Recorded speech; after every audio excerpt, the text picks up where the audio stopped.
મિત્રો સપુષ્પ વનસ્પતિમાં લિંગી પ્રજનનના એક બીજો બે ગુણનો પ્રશ્નની આપણે ચર્ચા કરીએ તો મહાબીજાણુ જનન વર્ણવો, જેમાં વ્યાખ્યા 0.5 વ્યાખ્યામાં આપણે લખીએ અહીંયા કે એક મહાબીજાણુ માતૃકોષમાંથી મહાબીજાણુ નિર્માણ પામવાની ક્રિયાને મહાબીજાણુ જનન કહીએ છીએ. આટલું દર્શાવીએ તો 0.5 માર્ક્સ પ્રાપ્ત થાય આપણને.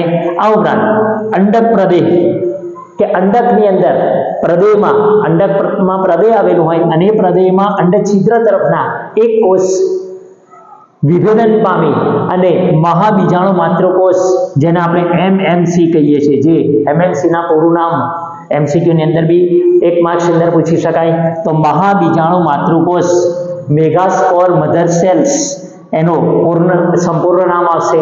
આવા જે કોષ છે એનું કોષ કેન્દ્ર સ્પષ્ટ જોવા મળે, કોષ રસ ઘટ્ટ જોવા મળે છે, એવા એક એમએમસી નું નિર્માણ થાય છે. આટલું વર્ણન કરે 0.5.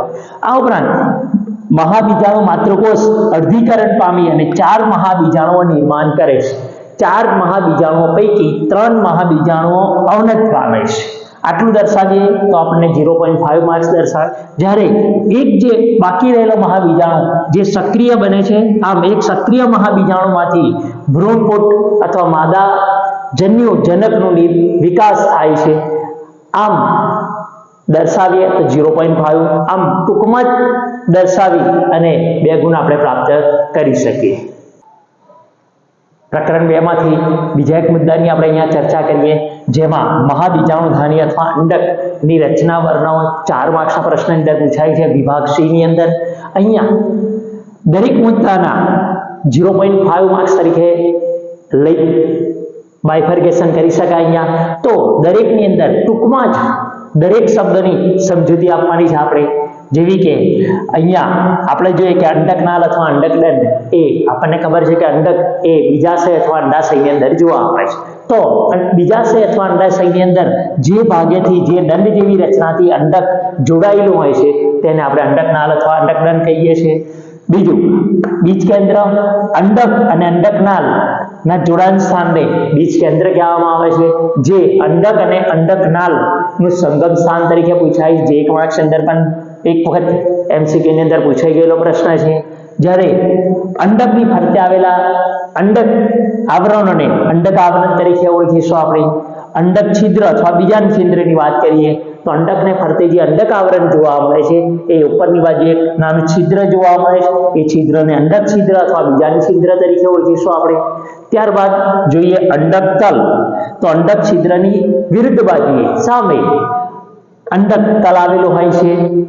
જ્યારે પ્રદેહ તો અંડક આવરણથી ઘેરાયેલા અંડક જે છે તેમાં કોષોના સમૂહ આવેલા હોય છે, જેને આપણે પ્રદેહ તરીકે ઓળખીએ છીએ. અને આવા પ્રદેહમાં અંડક છિદ્ર તરફનો એક કોષ વિભેદન પામે છે અને જેમાંથી માદા જન્યુજનક અથવા તો ભ્રૂણપુટનું નિર્માણ પામે છે.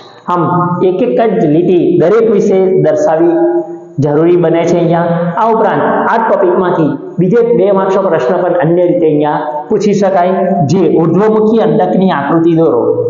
2 માર્ક્સનો છે. 1 માર્ક્સ વ્યવસ્થિત આકૃતિ દોરીએ તેનો મળે, જ્યારે બીજો 1 માર્ક્સ એની અંદર જે નામ નિર્દેશ કરવાના છે તે કરીશું. મિત્રો, નામ નિર્દેશ પણ આ જ આવશે. એમાં તો આકૃતિમાં આ રીતે એના નામ નિર્દેશ દર્શાવી અને પૂરા માર્ક્સ આપણે પ્રાપ્ત કરી શકીએ. આકૃતિ અથવા ફિગર એ પેજ નંબર 9 ફિગર 1.7D માં આપેલી છે.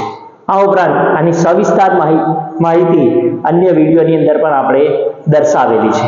એમાં લિંગી પ્રજનન ચેપ્ટરની અંદર બીજા એક પ્રશ્નની આપણે ચર્ચા કરીએ તો ભ્રૂણપુટના નિર્માણની પ્રક્રિયા વર્ણવો. ભ્રૂણને બદલે જન્યુજનક શબ્દ પણ મૂકી અને પ્રશ્ન પૂછી શકે. 4 ગુણનો પ્રશ્ન છે મિત્રો. 2 ગુણની આકૃતિ અને 2 ગુણનું વર્ણન, એમ 4 માર્ક્સનો પ્રશ્ન અહીંયા પૂછાય છે.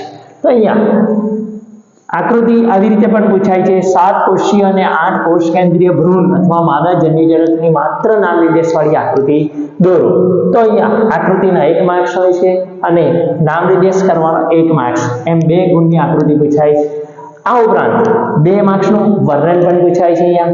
તો આપણે આગળ જોઈ ગયા કે મહાબીજાણુ ચાર નિર્માણ પામે છે, જેમાંથી 3 અવનત પામે છે, 1 સક્રિય બને છે. આવા સક્રિય મહાબીજાણુઓ એ સમવિભાજન પામી અને ભ્રૂણપૂટનો વિકાસ કરે છે. આમ એક જ સક્રિય મહાબીજાણુમાંથી ભ્રૂણપૂટ અથવા માદાજન્યુજનકનો વિકાસ થાય છે, જેથી તેને એક બીજાણુ વિકાસ કહેવાય. આ વર્ણન આપણે 0.5 માર્ક્સ આપ્યા આપણને.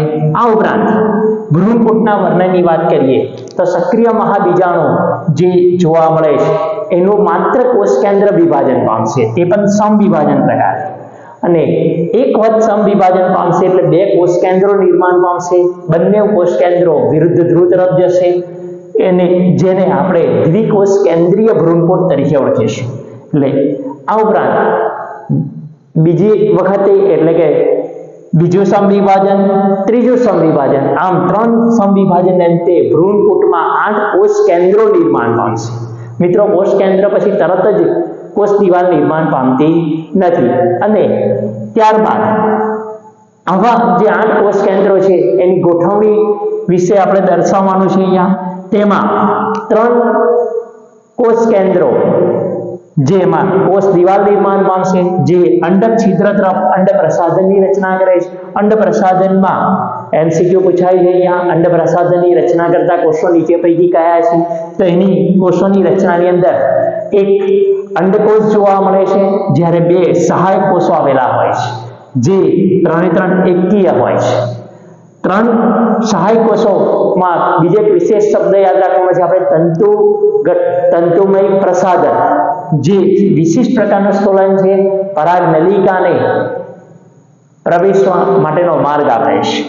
આ ઉપરાંત પ્રતિધ્રુવ કોષો, 8 પૈકી 3 પ્રતિધ્રુવ કોષો અંડક તલ તરફ જઈ અને પ્રતિધ્રુવ કોષો નિર્માણ પામે, જે પણ એકકીય હોય છે. અને મધ્યસ્થ ભાગે 2 કોષ કેન્દ્રો ભેગા થઈ અને એક જ કોષની રચના કરે છે, જેમાં એનુપ્લોઇડી દ્વિકીય હોય છે, જેને મધ્યસ્થ કોષ કેન્દ્ર અથવા દ્વિતીયક કોષ કેન્દ્ર તરીકે પણ ઓળખીએ છીએ. આમ 8 કોષ કેન્દ્રો અને 7 કોષીય રચનામય ભ્રૂણપૂટની નિર્માણ પામે છે. આમ ભ્રૂણપૂટ વિશેના વર્ણનની અંદર 4 માર્ક્સના પ્રશ્નની અંદર આપણે આટલું દર્શાવવાનું રહેશે. પહેલો પ્રશ્ન છે પરાગનયન એટલે શું? પરાગનયનના પ્રકાર જણાવો. મિત્રો, પ્રશ્ન માર્ચ 2021 માં પૂછાઈ ગયેલો છે. અહીંયા એનું બાયફર્કેશન કરીએ આપણે જોઈએ તો 1 માર્ક્સ સ્વફલન, સ્વપરાગનયન અને સાથે સમૃદ્ધ પુષ્પા વિશે બી આપણે એને વર્ણન કરવાનું છે, જેનો 1 માર્ક્સ છે. ગેટેનોગેમી શબ્દ સમજાવવાનો છે, 0.5 છે. અને પરવશ પણ માત્ર શબ્દ સમજાવવાનો છે, એને 0.5 છે. અહીંયા પરાગનયનનો શબ્દની સમજૂતી આપી આપણે કે પુંકેસરની પરાગરજ સ્ત્રી કેસરના પરાગાશય પર સ્થાપિત થવાની ક્રિયાને પરાગનયન કહે. માત્ર આટલું જ દર્શાવવું જરૂરી છે.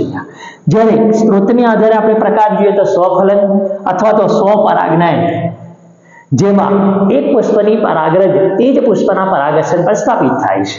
અહીંયા એ દર્શાવવાનું છે. સાથે સાથે સમૃદ્ધ પુષ્પના વિશે દર્શાવવાનું છે, જેમાં વાયોલા, કેમેલિના જેવી વનસ્પતિના ઉદાહરણ સમૃદ્ધ પુષ્પતા વિશેના MCQ ની અંદર પણ પૂછાય છે, એટલે એ પણ આપણે તૈયાર કરીશું.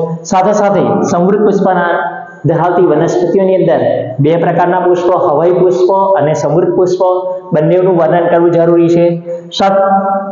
તો આપણને 1 માર્ક્સ અહીંયા આપણે પ્રાપ્ત કરી શકીએ. ગેટેનોગેમી એના શબ્દ સમજૂતી આપવાની છે. વનસ્પતિ એક જ હોય, એક પુષ્પની પરાગરજ તે જ વનસ્પતિના અન્ય પુષ્પના પરાગાશય પર સ્થાપિત થાય તે દર્શાવવાનું છે આપણે, એટલે કે શબ્દની સમજૂતી આપવાની છે. અને ત્યારબાદ અને ગેટેનોગેમીમાં દર્શાવવાનું કે કાર્યાત્મક રીતે એ કીટકો દ્વારા થાય છે, એટલે પરપરાગનયન કહેવાય, જ્યારે જનીનિક દ્રષ્ટિએ સ્વફલન તરીકે દર્શાવાય છે. અહીંયા પરપરાગનયનનો એક પ્રકાર છે, જે એક વનસ્પતિના પુષ્પની પરાગરજ અન્ય વનસ્પતિ તે જ જાતિની અન્ય વનસ્પતિના પરાગાશય પર સ્થાપિત થાય છે. એની વિશેની સમજૂતી આપવાની છે, જે 0.5 માર્ક્સની અંદર જોવા મળશે. આમ 2 માર્ક્સનું બાયફર્કેશન ટૂંકમાં દર્શાવવું જરૂરી છે. મિત્રો, સપુષ્પ વનસ્પતિઓમાં લિંગી પ્રજનનમાં એક મુદ્દાની ચર્ચા કરીશું, જેમાંથી આપણને 3 પ્રશ્નો બબે ગુણના આપણને મળી શકે અહીંયા. તો પરાગનયન માટે વાહકોના પ્રકારની અંદર જોઈએ તો બે પ્રકાર જોવા મળે છે. અજૈવિક વાહકો જે નિર્જીવ હોય છે, પવન અને પાણી, જેના વિશે આપણે વાત પરાગનયન અને જલ પરાગનયન તરીકે ઓળખીશું. જ્યારે જૈવિક વાહકોની અંદર કીટકો પરાગનયન તરીકે ઓળખાય છે. એટલે જૈવિક વાહકો દ્વારા થતા પરાગનયનની ક્રિયા આપણને પ્રશ્ન પૂછે તો કીટ પરાગનયન વિશે દર્શાવવાનું. જ્યારે અજૈવિક વાહકો 4 માર્ક્સનો પ્રશ્ન પણ પૂછી શકે એમાં, જેમાં વાત પરાગનયનના 2 માર્ક્સ મૂકી શકાય અને 2 માર્ક્સ જલ પરાગનયનના પરાગિત વનસ્પતિઓ દ્વારા મૂકી શકાય. અહીંયા તો અહીંયા આપણે જોઈએ 3 પ્રકાર જોઈએ તો વાત પરાગિત અથવા એનિમોફિલી તરીકે બી એને પૂછી શકાય. અહીંયા તો વાત એટલે પવન દ્વારા થતી પરાગનયનની ક્રિયાને આપણે વાત પરાગનયન તરીકે ઓળખીશું, જેમાં શબ્દની સમજૂતી આપીશું. પરાગનયન પરાગરજના લક્ષણો વિશે દર્શાવવાનો છે, પુષ્પીય ભાગોના લક્ષણો અને વાત પરાગિત વનસ્પતિના ઉદાહરણ દર્શાવ. 4 મુદ્દાના 0.5 લેખે અહીંયા 2 ગુણનો પ્રશ્ન પૂછાય છે. એવી જ રીતે જલ પરાગનયન હાઇડ્રોફિલીમાં શબ્દની સમજૂતી કે પાણી દ્વારા થતા પરાગનયનની ક્રિયાને આપણે જલ પરાગિત કહીશું. મિત્રો બરાબર અહીંયા ધ્યાન રાખીશું કે MCQ અપવાદ રૂપે જલીય વનસ્પતિઓ છે, જળકુંભી અને જલીય લીલ, છતાં પણ જલ પરાગનયન ન કરતા કીટકો અને પવન દ્વારા પરાગનયનની ક્રિયા કરે છે અહીંયા. એટલે આ એક MCQ માટે આ મુદ્દો ધ્યાન રાખીશું. આ ઉપરાંત વેલિસ્નેરિયામાં પરાગનયનની ક્રિયા દર્શાવીશું તો 1 માર્ક્સ આપણને પ્રાપ્ત થશે અને દરિયાઈ ઘાસ અથવા જોસ્ટેરમાં પરાગનયનના ઘટના અહીંયા આપણે દર્શાવવાની છે. પુષ્પીય લક્ષણો પણ રંગહીન અને મધુરસવિહીન પુષ્પો જોવા મળે છે, જેમાં પરાગનયનની ક્રિયા જલ પરાગિત તરીકે અહીંયા જોવા મળે. આમ 2 માર્ક્સના પ્રશ્નનું વર્ણન આ રીતે કરીશું. અને જૈવિકમાં પૂછાય આપણે જૈવિક કે કીટ પરાગિત પ્રાણીઓ દ્વારા થાય છે. આમ તો સ્પેશિયલી કીટ પરાગનયન પૂછે, એન્ટિનોમોફિલી જે જૈવિક વાહકો જે જોવા મળે છે કીટકો, સૌથી વધારે પ્રભાવી MCQ ની અંદર પૂછી શકાય મધમાખી જોવા મળે છે. જે આ ઉપરાંત પુષ્પના લક્ષણો દર્શાવવાના છે એમાં, અને પુરસ્કાર રૂપે પુષ્પો મૂકવાના એના બીજા શયની અંદર ઈંડા મૂકવાનું સ્થાન તરીકે ઉપયોગ કરે છે. એનું ઉદાહરણ લેવાનું છે આપણે, જે ઉદાહરણમાં MCQ પણ પૂછાય છે કે સુરન અને માખી જોડકાની રીતે બી યાદ રાખીશું આપણે, અને પોદાની જાત અને યુક્કા વનસ્પતિ. આમ આટલું વર્ણન જુદા જુદા 2 માર્ક્સની અંદર 3 મુદ્દાઓ મૂક્યા છે, 3 માંથી 2 મૂકી અને 4 માર્ક્સનો પ્રશ્ન બનાવી શકે અહીંયા. Thank you.